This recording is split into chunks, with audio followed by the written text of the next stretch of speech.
Since the Supreme Court's decision in Roe v. Wade, medical knowledge regarding the development of unborn babies and their capacities at various stages of growth has advanced dramatically.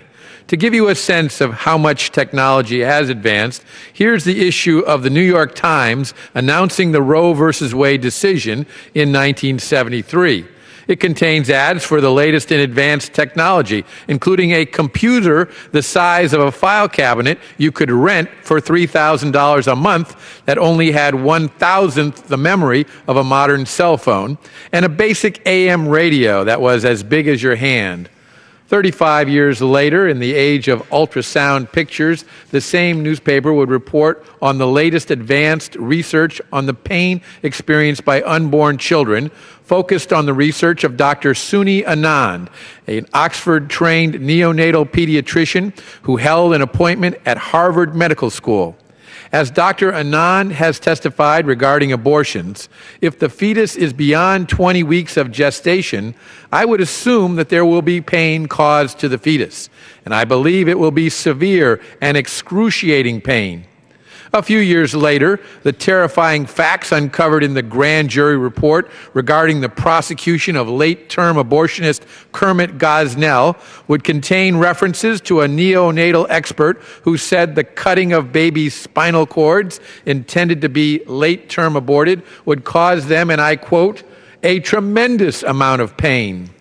Congress has the power and the responsibility to acknowledge these developments in our understanding of the ability of unborn children to feel pain by prohibiting abortions after 20 weeks of pregnancy, post-fertilization, the point at which scientific evidence shows the unborn can experience great suffering. The bill before us would do just that.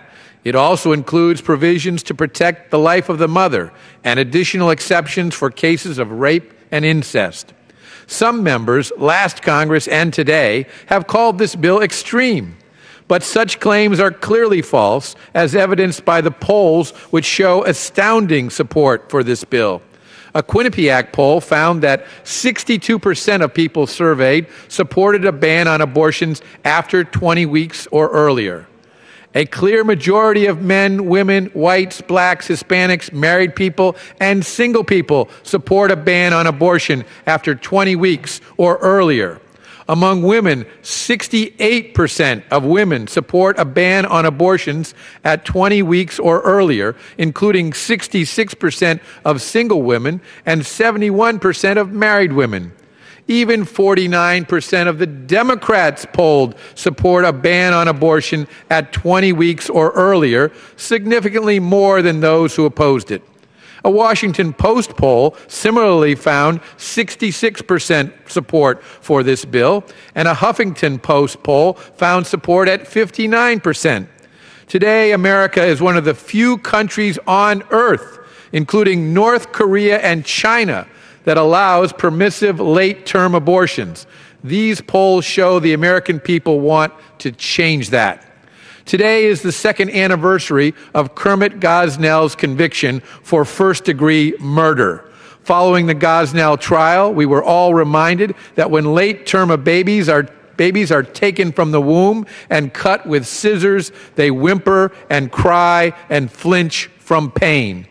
And unborn babies, when cut inside the womb, also whimper and cry and flinch from pain.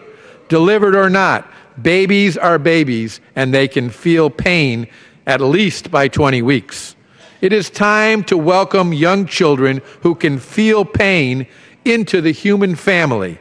And this bill, at last, will do just that. Finally, I would note that it is rare for the nonpartisan Congressional Budget Office to be so confident that a bill would save lives that it makes an estimate as to the number of lives that would be saved were the bill to be enacted. But the CBO did just that, conservatively estimating that this bill, if enacted, would save 2,500 lives each year.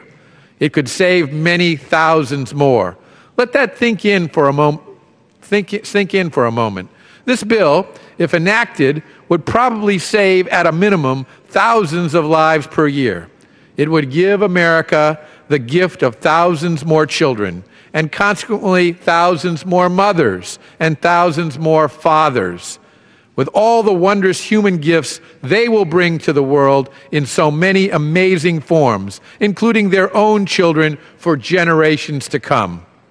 I congratulate Subcommittee on the Constitution and Civil Justice Chairman Trent Franks for introducing this vital legislation, and I urge my colleagues to support it. And I reserve the balance of my time.